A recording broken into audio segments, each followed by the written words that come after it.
Yaumul Juma, Yaumul Supu. Yes, makao makuu ya klabu yetu Jangwani tayari kumeanza kuchangamka. Wananchi wanapiga supu ya ngamia, huku wanafurahi, huku wanaenjoy.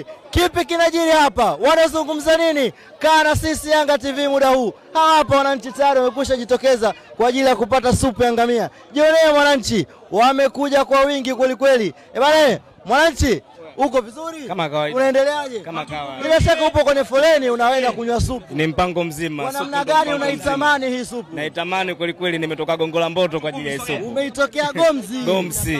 Okay. Yes. Hii una chapati ngapi leo? Hii hamna tano. Hamna chapati tano. Si tano.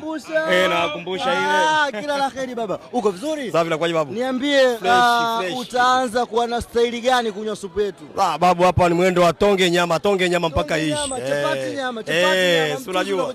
Baadaye.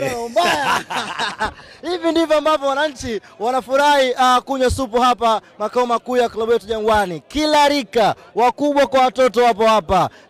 Umri wote, wananchi ni watu wa aina zote. Karibu sana hapa makao makuu ya klabu yetu Jangwani. Kama uko mbali, sogea hapa. Supu kilo 400.